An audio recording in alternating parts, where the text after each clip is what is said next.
Arratsaldeon guztioi, urriaren 20an, hau da larunbat honetan, arratsaldeko 8etan, Plentziako elizen parantzan herri antzerki bat antolatu dute. Hain zuzen ere, Anton Garaiko kortsairaren historia. Duela 3 urte, proiektu parte hartzaile honekin hasi ziren. Eta aurtengoan, Anton Garaiko kortsairaren historia antzeztuko dute. Horregatik, gurekin ditugu Alexi Gartua, zuzendaria, eta Diana Costa, antzezlea. Eskerrik asko etortzeagatik. Kaixo, zuei gonbidatzeagatik. Bueno, hasteko, duela 3 urte hasi zineten proiektu berri honekin. Nola sortu zen ideia hau? Bueno, ideia sortu zen Plentziako urteurrenaren inguruan nahi izan zuten egin antzeslan bat herrikoia eta azkenean herriak parte hartu dezan eta hori. Eta sortu zen horrela pixka bat Plentziaketagunerekin, beraiek hasi ziren Toti Lezea de Martínez de Lezea idatzi zuen eta beraiek antzestua, eta hortik hasi ginen, eta azkenean bihurtu da urteroko data garrantzitsu batean, ez? Baina hortik hasi zen pixka bat por casualidad, ez? Modu batean edo bestean. Ni lehenengo urtean ez nuen zuzendu egin zuen Getaritxe Garai, ni egon nintzen zuzendari laguntzaile moduan, eta pasan urtean hasi nintzen ja zuzendari moduan egoten eta horten danago berriz, baina horrela sortu zen. Pixka bat nik uste dut, jendearen gogoa hori zen, antzeslan bat egitea, badago bi herrietan badago arte asko eta jendea gustatzen zaio pilo horrelako gauzak egitea eta ni eskertzen dut bai. Bueno, eta aurtengo edizioa 3. da, eta zeintzuk dira aurtengo edizioaren berritasunak? Nik uste dut aurten eman dugula pauso bat aurrera, bai jendearen partaidetzarekin, gazte pilo sartu dira aurten, jende gehiago sartu da, figurazio aldean jende pilo dago lanean, eta bai tekstuaren kontuarekin oso ondo idatzita dago, ez dut esan nahi beste urteetan ez dela ondo idatzita dago, baizik eta pizka bat teatraloagoa delako eta pizka bat ambiziosoagoa, bai argiztapen aldetik, bai jantzien aldetik, bai musikaren aldetik, eta aurten ikusiko da bai pausu hori ematen ari garela eta saiatzen ari garela gero eta urtero gero eta hobeago egiten. Bueno, eta zu Diana, pasaren urtean herri antzerkian parte hartu zenuen. Zeintzuk dira aurtengo berezitasunak edo nola ikusten duzu aurtengoa eta pasarengo antzerkia?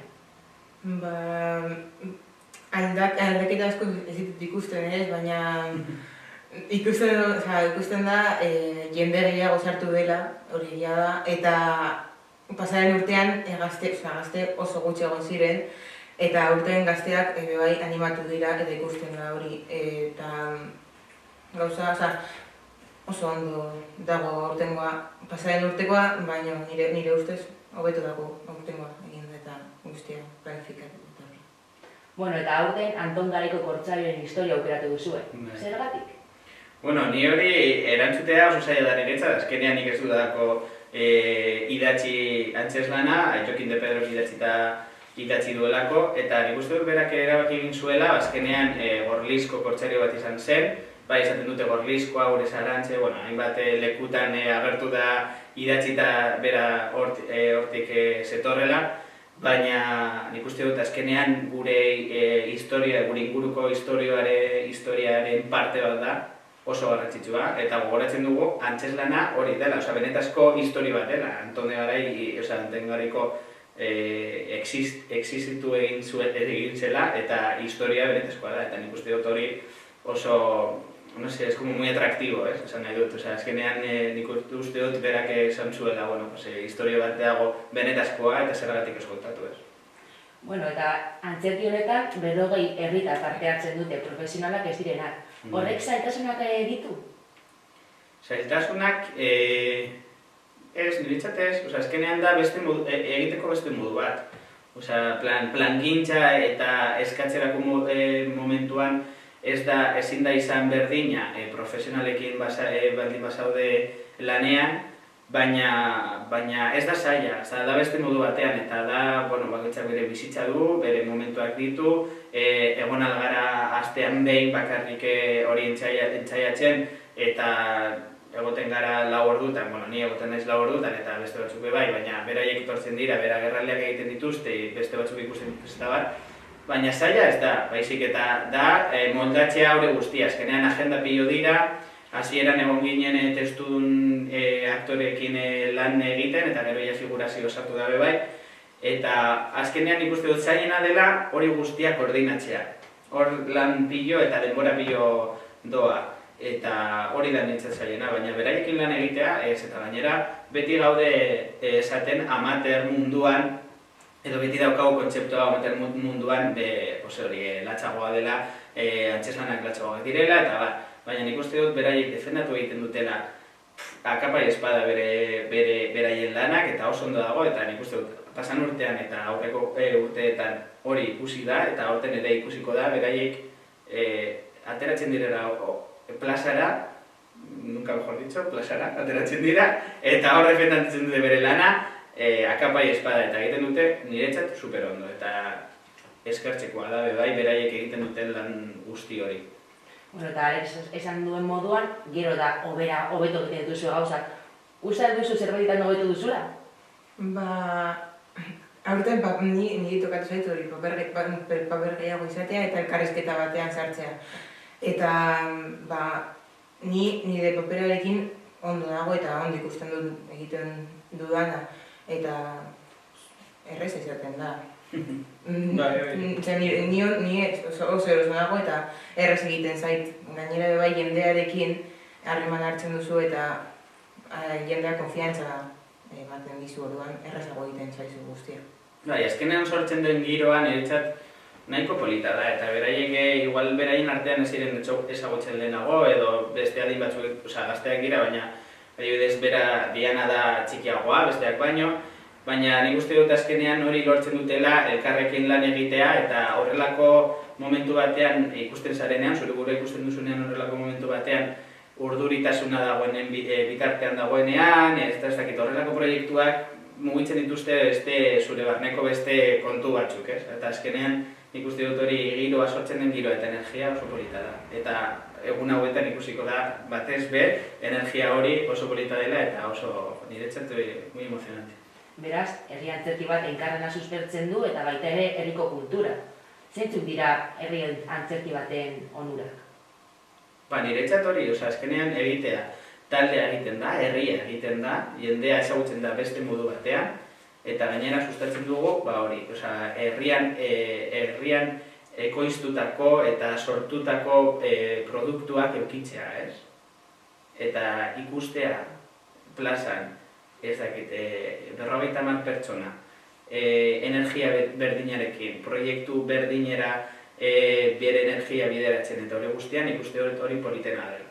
Eta gero, beraien artean sortzen dira beste kontu batzuk eta beste ezagutzeko, lehen izan dudan moduan, beste ezagutzeko moduak eta beste egoteko beste modu bat, eta nik uste dut hori garrantzitsua dena. Eta gero ja, ondo egiten badugu edo, ez da ondo edo txarto baizik eta gustatzen baldin bada, edo gustatzen ez baldin bada, hori berdin dio, niretzat hori beste kontu bat da. Nire prozesua iruditzen zait interesgarriena. Adibidez, azkenengo domekan egon ginen gaztetxean, eta hor egin genuen pizka bat guztien artean ja entxegu orokor bat gitxi gora bera, porque euria ez zigun utzi hemen kanpoan egitea, plazan, eta hostak hor sortzen den giroa eta energia niretzat hori garrantzitsuna. Bueno, dinosu prozesu garrantzitsuna dela, baina pasen urtean 6 ikusle izan zen ikusten. Beraz, oso arrakastatsua izan zen, aurtengoan nola izatea espero duzuen? Espero dugu berdina edo gehiago, ez? Ez da zertan gehiago etorri behar, baina behintzat berdina nik uste dut baietz, eta gainera uste dut beste elkarrizketan batzuetan esan dut bebain, aurten dagoela espektazio berezi bat ea zer egiten dugun. Basan urtean jendea oso pozik atera zen, bai euskaraz ulertu eta hitz egiten zuten pertsonek eta ez. Esan nahi dute etorri ziren eta atera ziren oso pozik, edo behintzat hori esan ziguten. Baina bai, esan nire konfiatzen dute horretaz eta beste batzuk esan ziguten gauzak beste gauza batzuk a mejorar eta hori, baina nik uste dut aurten, espero dut jende berdina etortzea, Bai, egongo dela el handicap de Gorlizen egiten dugula urrengo astean, ordu berdinean eta Gorlizko plazan. Orduan nik uste dut hor bai pizka bat Gorlizkoak bai txango dute Gorlizko emanaldira eta Plintxikoa etorriko dira Plintxiko emanaldira. Baina nik uste dut jende nahiko txuetarriko dela bai. Beraz, esan duzu, euskaraz hitz egiten eta ez duten eta ulertzen ez duten pertsonak gerturatu aldirela. Bai, noski, eta gainera orain euskaraldiaren kontuarekin, askoz gehiago esan nahi dut, gaude horretan sartuta, baina ez, antzerkia hizkuntz bat da. Eta azkenean, zuk euskara ez baduzu ulertzen edo ez baduzu erabiltzen, ulertuko duzu beste modu batean, bai, antzezlana. Hala ere, gu bai, ematen dugun fitzan, bai, sinopsia, gazteleraz jartzen dugu bai, jendeak ulertu desan, esan nahi dute badute euskaraz ulertzen, behintzat jakitea zertaz doan antzezlana, eta gero, hor plazan agertzen dena, argiztapen diseinuarekin, estenografia hartu dakagula 6 metroko itxasontxi bat, egurrezko egin, da bere garaikoa, gero kartxela bat, eta hainbat gauzak, aurten, estenografia aldetik pausu bat aurrera eman dugu, egon da Iñaki Etxeandia lan egiten estenografia horretan, eta daukagu Itxelasko niretzat, Itxelasko eta hori bat da berarekin lan egiteak, Itxelasko estenografia daukagu, eta hori guztia azkenean da ulertzeko beste modu bat, eta uste dut disfrutatzea da bai. Bueno, eta bukatzeko nola animatuko zenuke pertsona urriaren 20an Plentziako enparantzara hurbiltzea? Esaten esperientzia polita dela eta joatea ikustera, bai ezagutzeko duela urteak gertatik izun bat dela, eta horrela bai kultura edo horrela esan da ezagutzen dutela, eta den guztietarako dela, eta jende guztia etorri aldera, eta horrela. Ni nire lagunei esan diet etortzeko guztiak, eta nire lagunak etorriko dira, eta pozik daude hori antzerka ikusteko. Bai, ni ados nago bera, Dianarekin, eta nik uste dut apostua egin dela, herri baten esfortzua bai hor dagoela, eta orain ez zaigu ezer kostatzen joatea ikustera, eta hori apoiatzea, ikuste dut hori gure ikuskizun bat, publikoa garen bitartean bai erresponsabilitate hori daukago, pero ezin dugu esan, ez dela ezer ez egiten, eta baina bai, ni horrela animatzen dut, eta gainera, esan dudan guztia, eskenean, badago pausu bat aurrera eman dugu bai estenografia oso potentea da, iluminazioa oso potentea da, bai, eta beraien lana Itxelaskoa, orduan ikuste dut, bai, hori guztia. Eskerrik asko Alesi Gartu eta Diana Kosta gurekin egoteagatik Plentzi zuzenean, eta gogoratu urriaren 20an arratsaldeko 8etan Plentziako enparantzan Anton Garaiko kortsarioaren herri antzerkia gauzatuko dela. Eskerrik asko. Eskerrik asko.